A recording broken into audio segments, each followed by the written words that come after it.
kemudian timbul ketidakpercayaan. Jangan sampai orang membayar pajak, saya kira itu tidak tepat. Bahwa itu harus dilakukan pembenahan terus-menerus ya. Ya, dan Menteri Keuangan sudah melakukan itu. Dan itu sudah diakui memang ada tentu, walaupun upaya-upaya yang dilakukan secara sistematis sudah dilakukan.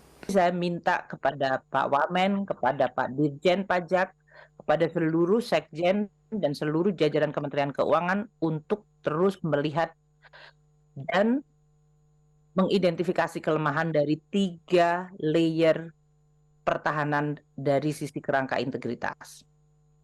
Pertahanan pertama yang harusnya kita akan terus lihat adalah bagaimana manajemen pimpinan unit terkait. Apabila melihat stafnya atau jajaran di bawahnya yang ditengarai melakukan suatu tindakan penyalahgunaan wewenang, memperkaya diri sendiri atau orang lain, dan melanggar aturan ASN, serta melanggar integritas. Itu harus semakin diperkuat. Koreksi pertama adalah pada manajemen dan pimpinan dari unit kerja tersebut. Koreksi yang kedua adalah pada kepatuhan internal yang ada di masing-masing unit eselon 1.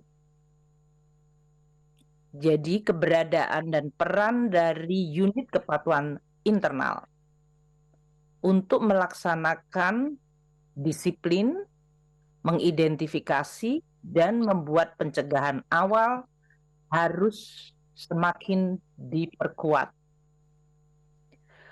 Yang ketiga adalah peranan Inspektorat Jenderal Kementerian Keuangan yang juga memiliki struktur dan juga kelengkapan untuk bisa terus melakukan penegakan disiplin dan menjaga integritas dari Kementerian Keuangan.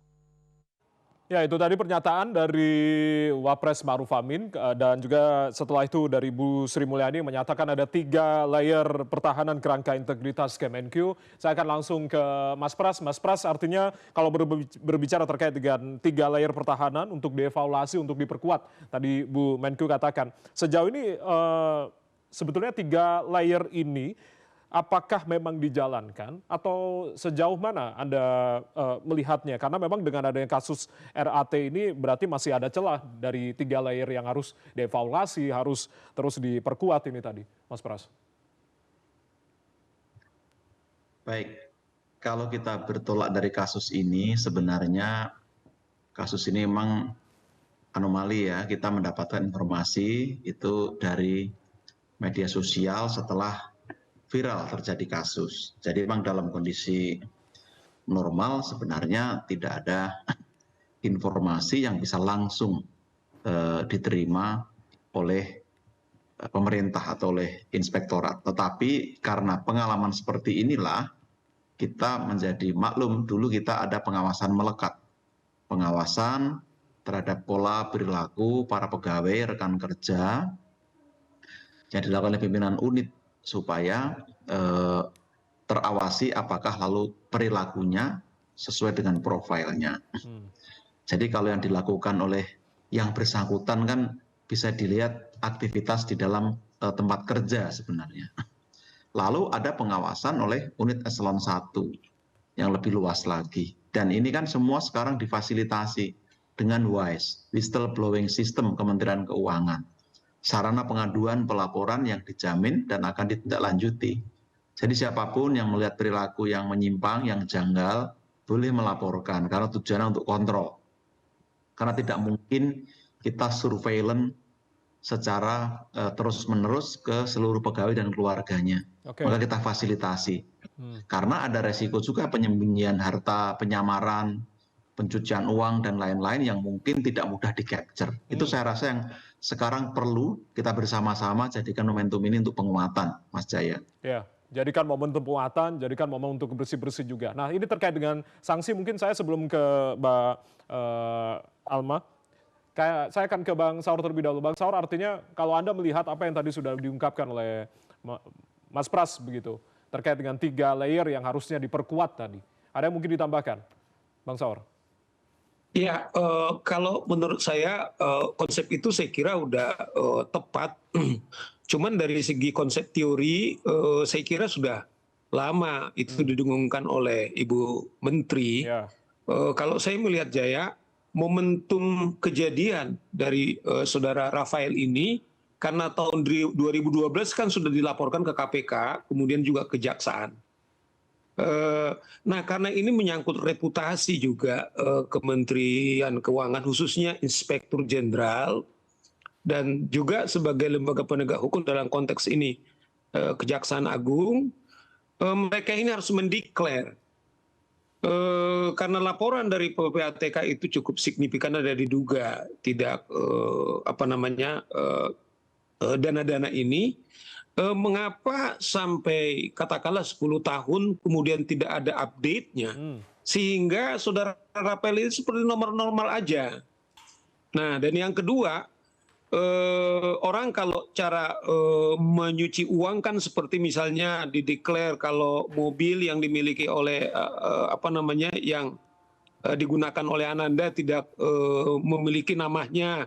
Nah, ini kan cara-cara menurut saya cara-cara bagaimana mensiasati pemilikan daripada kekayaannya. Tidak dapat diduga kemungkinan besar yang dilaporkan angka di LHKPN, tapi faktanya barangkali bukan seperti itu. Yeah. Nah, makanya Jaya, ini menurut saya mengapa momentum ini penting, karena jangan-jangan juga misalnya Kementerian Keuangan sudah tahu tapi didiamin aja, sehingga staf-stafnya ini semakin leluasa.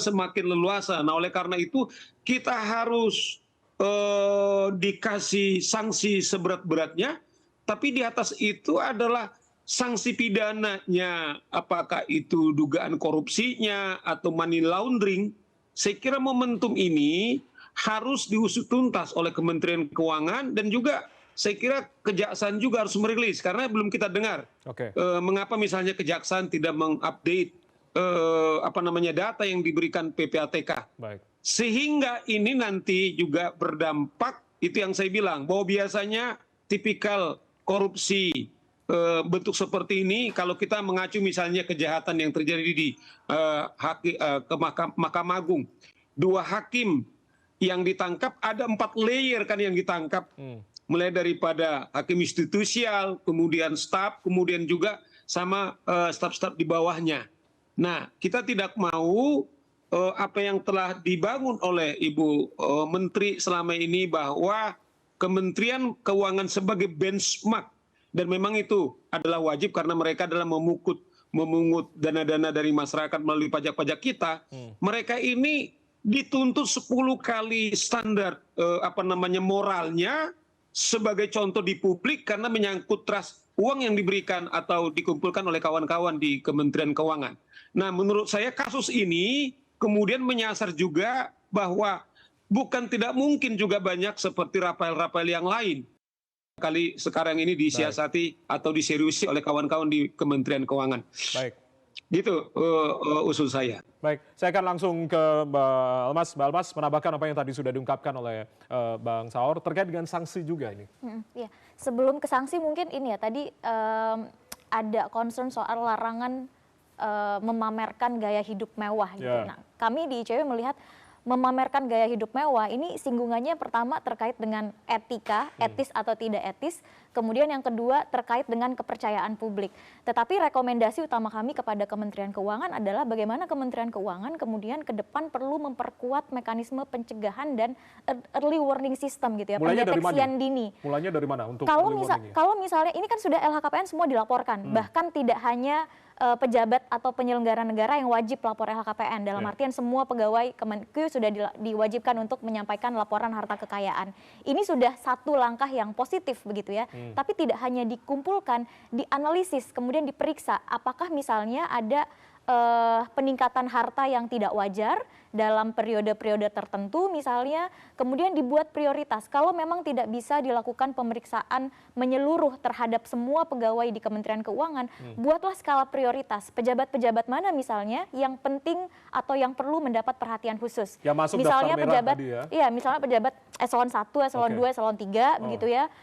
Pejabat dengan harta kekayaan di atas 10 miliar misalnya, atau pejabat dengan peningkatan kekayaan tidak wajar, tidak sesuai dengan profil atau tidak sesuai dengan penghasilannya, kemudian ketika sudah dilakukan itu kemudian diklarifikasi.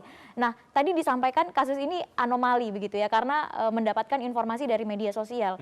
2012 seperti yang tadi sudah saya sampaikan, PPATK sudah menyampaikan temuan atas transaksi yang tidak wajar, transaksi yang mencurigakan begitu ya, terkait dengan aktivitas rekening RAT, Rafael Alun Trisambodo. Jadi seharusnya ini bukan informasi baru kepada Kementerian Keuangan. Seandainya Kementerian Keuangan mekanisme pencegahan internalnya itu berjalan, dilihat wah ini pejabat punya harta yang jumbo gitu ya, kemudian juga ada laporan dari PPATK terkait dengan kejanggalan aktivitas rekeningnya, transaksi mencurigakan, seharusnya kemudian dipantau lebih serius begitu, atau dipanggil untuk diklarifikasi mengenai kepemilikan harta, mengenai dugaan transaksi yang mencurigakan dan lain-lain. Jadi menurut saya ini bukan satu hal yang sulit begitu ya untuk dilakukan, terlebih Kementerian Keuangan kita kenal salah satu concernnya ya soal reformasi birokrasi, salah satu pilarnya adalah mereform SDM terkait dengan integritas. Nah, integritas itu perlu kita lihat dari hal-hal yang basic seperti ini. Jadi tidak hanya terkait misalnya sudah patuh melaporkan LHKPN saja begitu ya, karena itu sangat administratif. Kemudian yang kedua terkait dengan sanksi, sebetulnya memang kalau kita berbicara sanksi pidana itu memang tidak ada begitu ya. Terlebih misalnya ditemukan harta yang tidak wajar atau diduga tidak sah begitu ya sumbernya, ini masih ada kekosongan hukum.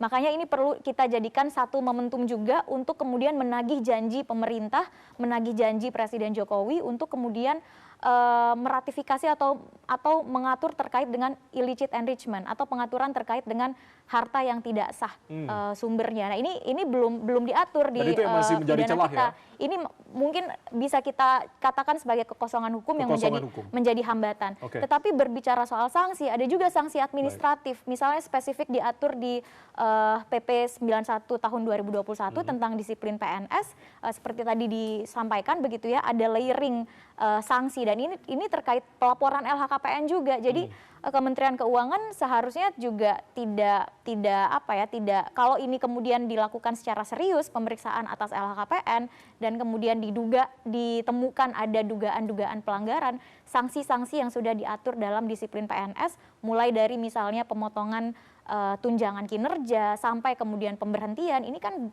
bukan sesuatu yang tidak mungkin diambil begitu. Terlebih lagi dalam rangka pencegahan dan memastikan integritas pegawainya, Kemenkyu juga tidak berjalan sendirian. Ada PPATK yang bisa melakukan analisis atas transaksi keuangan begitu ya. Kalau kemudian dari analisis internal di Irjen Kemenkyu misalnya ditemukan ada dugaan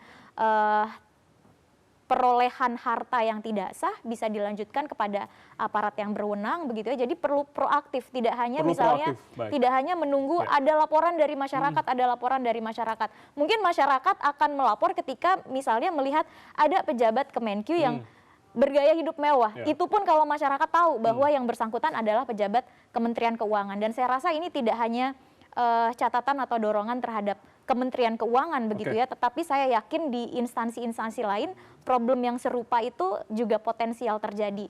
Dan terkait dorongan terkait dengan pengaturan illicit enrichment, ini mungkin call-nya lebih kepada DPR dan pemerintah. Ini sudah apa namanya ya, kita sudah korupsi itu sudah sedemikian parah di Indonesia. Sudah saatnya kita punya regulasi yang lebih progresif terkait dengan jangan sampai ada kekosongan hukum itu tadi yang Anda ini kan Mbak Almas ya. Baik, nanti saya akan tanyakan ke Mas Pras seperti apa terkait dengan mekanisme pencegahan internal di Kemenkyu yang tidak jalan tadi yang dikatakan oleh Mbak Almas. Usai jeda kita akan kembali, tetaplah bersama kami.